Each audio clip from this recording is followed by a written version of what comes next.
kok ketoprak. Nah, kuwi kelamonane para sepuh kaya ngono kuwi tur arang-arang metu. Ha iya didudah wong iki mutiara kependhem. Timbangane ngetokke ula tampar mbak ya kena hak cipta. Ha iya.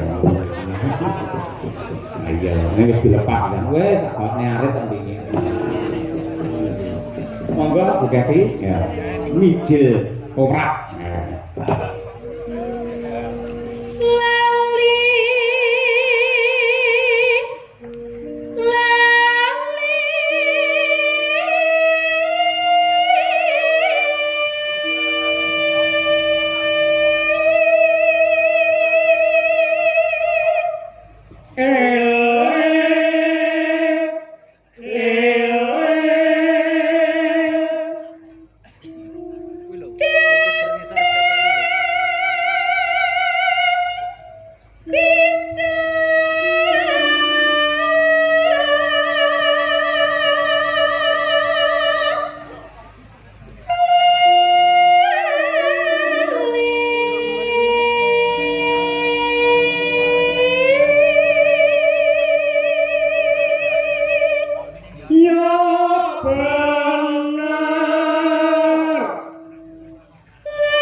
Tembang menika ugi kulaturaken dumateng para pepunden saking Kedung Banteng ingkang kala sonten wau kepareng manggi dumateng kula Bapak Haji Karsono. Sukamaju kepareng ngemutake sok tanggal 20 April sowan ana ing Dung Banteng. Wah, cocok iki. Jare kono iki papan pelanyan, saiki wis ora. Yen nganti kono sik dadi papane wong wadon nakal, mesti yogaku angel golek-golekane. Mesti tak celuki yang gimik kok. Kagem panjak-panjak, klaturi leren anggenipun maksiat. Nah, niku. Iya. Dung Banteng.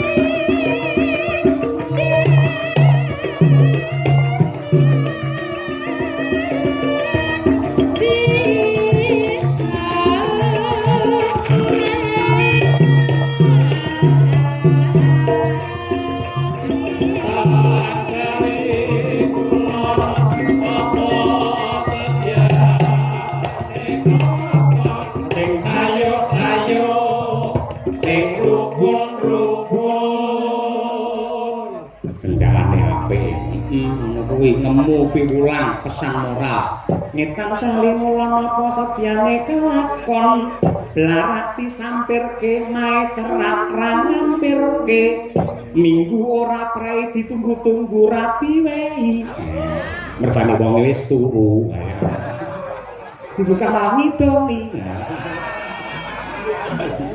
apike didoni sik ayo monggo guys ya mumpung rong Mei ayo Monggo istriku. Ayo.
Tidak sesesek ini lah.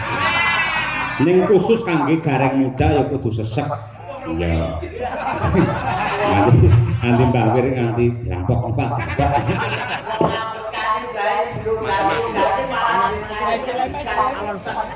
Pokok sesek niku ki asma. Pokok jadian juga kon kanggo asma niku nopo nggih betul Mas Karyo. Mboten perkara asma, niku tempo. Irama. Angel napa? Tegese kuwi iki lho. Ketukan ngene lho. Iki tak santai. Lah cepet ya tek tek tek tek tek ngono kuwi. Oh, irama. Irama. Iki ruhone pambitan. Nggih. Sedulur wonten ing Laladan Polorejo mriki Mas Cahyo. Leres. Awit menika mboten duga mana saestu awit sedulur Polorejo mrika ngiras pantes iki bersih desa, ngiras pantes nglumpukne warga masyarakat ugi para kepala desa sak kecamatan Babatan. Nggih. Mungguing bersih desa sing ditindakne setiap tahun sing dalange ora tau kecer nggih Mas Cahyo Kuntabi. Nggih. Niku katresnanipun Kyai Polorejo ngoten niku. Mila mumpung jenengan wenten disekseni karo Kyai kabeh, mbuh wis ping 4 apa ping 5 aku lali. Engko yen ping 5 taun ngarep mboten sah dipun bayar penuh, cukup 50% saja. Niku pun kecara nyata mboten namung panjenengan Mas. Ora rampung lek kula omong. Oh, dereng. 50% itu tegese 50% DP, 50% pelunasan.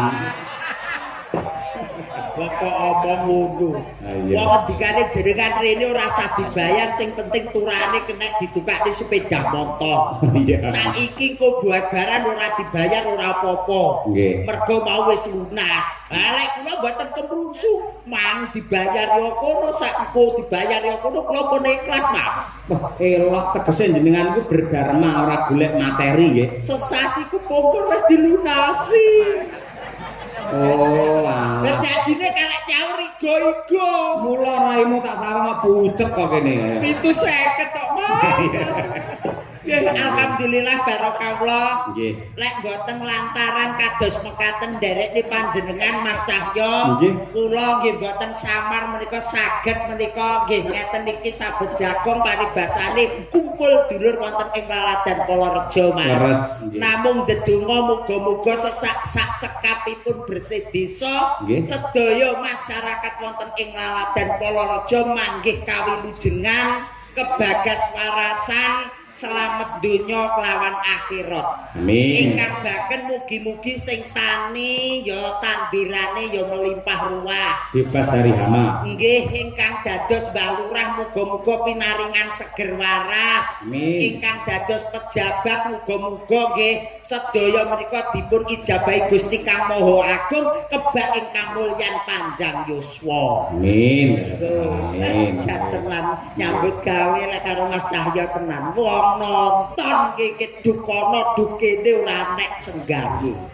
Lah niki mergo katresnane Piyayi Polorejo. Kula niku nun sewu mayang tanpa ada peran serta para penonton sing sak lapangan penuh. Saya bukan apa-apa. Yang artinya yang melestarikan budaya wayang, budaya Indonesia bukan dalannya, namun seluruh penonton yang tercinta ini. Tepuk tangan Polorejo. Nggih tenan niki Mas nggih dititeni mawon wong tegese tenggene Polorejo, kanca-kanca desa lintune niki dereng ingkang wonten ingkang dereng napa bersih desa. Alhamdulillah Polorejo menika sepisan dalu menika Mas. Ngaten nggih. Murwakani menika wujuding bersih desa, muga-muga iso resik samubarange, resik penyakite, resik godha rencanane manggih kawilujengan kebagas warasan. Amin. Sampeyan ndongakne kaya pinter Mas Gareng. Nggih, wong pancak wis dilunasi sak wulan ngeten iki kula nggih rada encer, Mas. Ah iya. Ya. Ini tegese panitia tanggung jawab. Ana lho, bar wayangane panitia digoleki angel. Nate kula akhire mulih mbok Avanza, nate ngoten niku. Panjenengan Heeh. bar wayangan panitiane lunga mulih ora nek digoleki turu ora Nek tangi. ketemu ditelepon ra diangkat. Bareng jenengan solusine Avanzane sing di omah kula go mulih. alah sami kalih kula, Mas. Pripun? Aku mulih bar dagel jruk medhun goleki sing di omah ora nek. Sing duwe panitia ora nek, warga masyarakat ora nek. Langsung kula bablas nyamburi, Mas. Nyawa. Pitik jago tak jupuk. Oh, jenengan Avanza wong sakmene mbane aku ya pitik jago wae kan cukup to, Mas. Apa ya cucuk gareng kaya ngono. Lah ya jago ya cucuk to, Mas. Kok ya. Nggih, niki ngiras pates nggih niki napa nggih ngleluri budaya Jawa, Mas. Paribasane lek ngonceki barang sing ora bener kerto aji. Nggih. Bayar paribasane kan boten leres. Ingkang baken sedaya masyarakat Polorejo khususnya menika dukuh wonten ing tamanan mriki. Weh tenan sak RT 5 yuta. Lek 12 RT pinten yuta mawon, Mas. Iya bayangno kuwi pawa didekokne dawet jagung iso ngintangi. Lha wong mboten namung damel klangi lek niku. Wong nggih ngunekne speedboat mawon kiyat. Oke, alhamdulillah alhamdulillah. Mas Gareng. Nggih wonten Gandeng jago. ten pundi-pundi gareng niku identik dengan penjabaran alamat yang sedang wayangan. Gitu. Nggih, Iki leres. desane napa?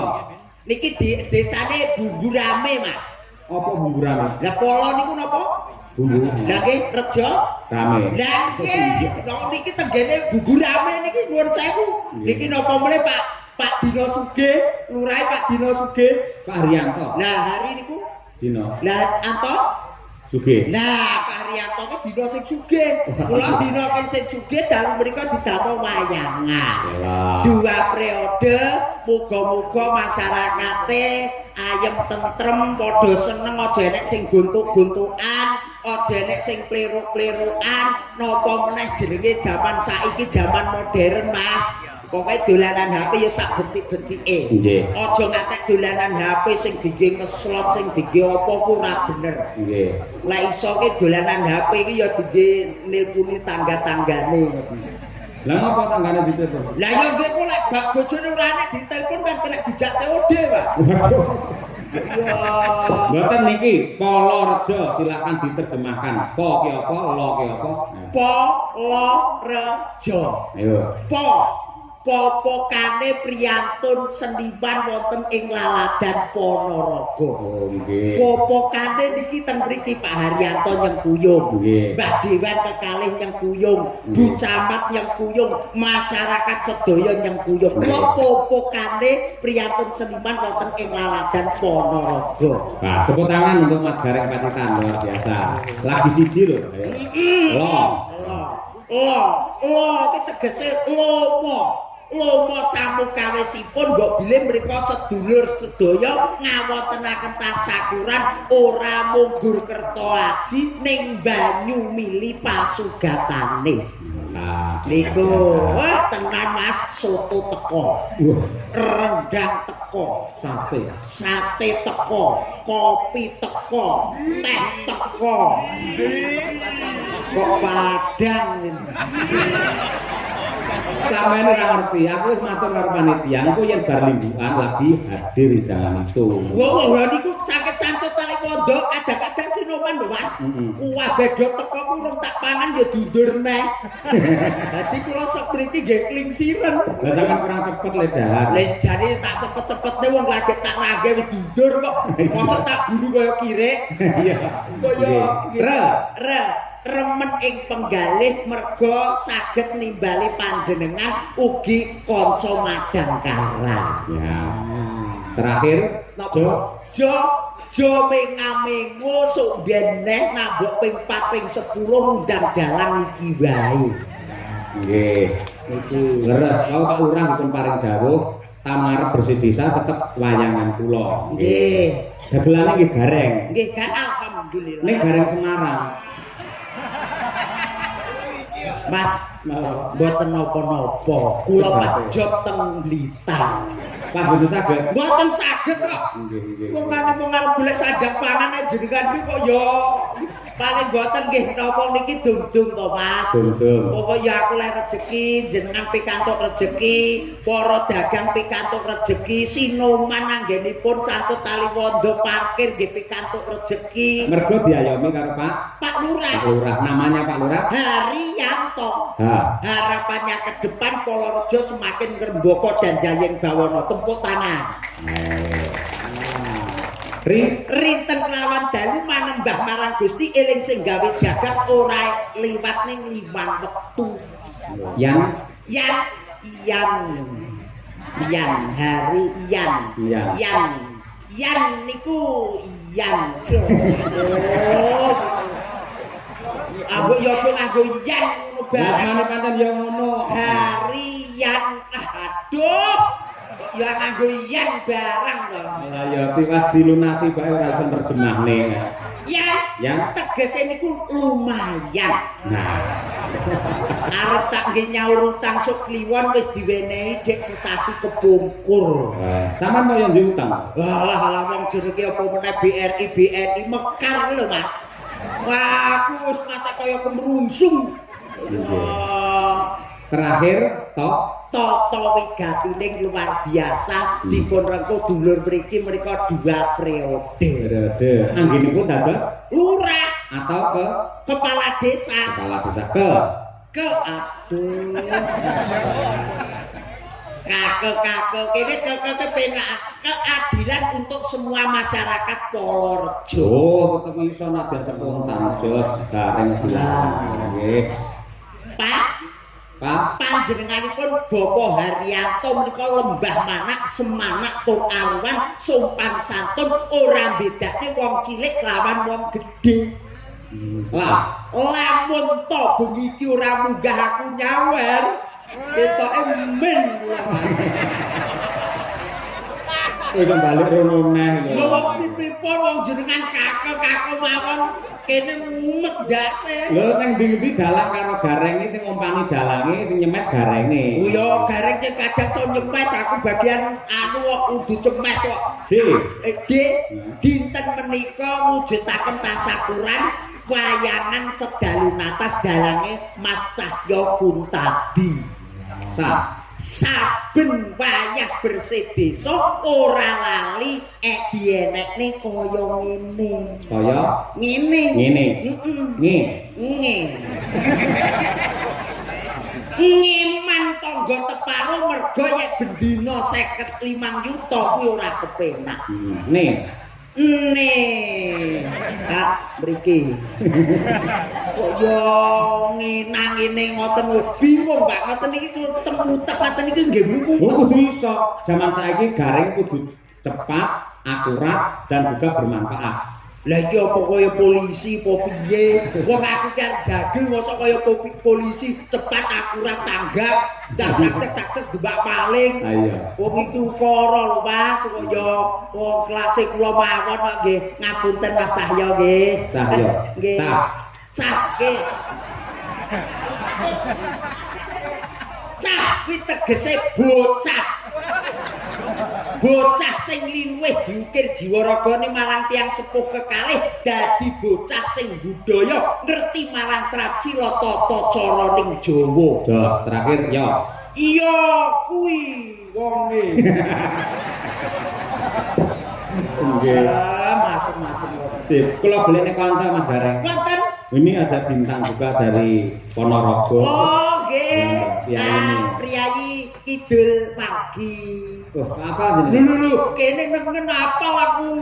Kene nengen ki jurusan kono ning gone alun-alun. Terus? Lek rono ki nang Madiun. Lek ngulon ning kok ngalon aku ya apal. Ngendi wi? Dung Banteng. Oh, tanggal selawe Dung Banteng benakar sampean to ya? Ah, nggih Mas. Nggih, kula pesen setunggal Mas nggih. Apa? Sing bingesane teko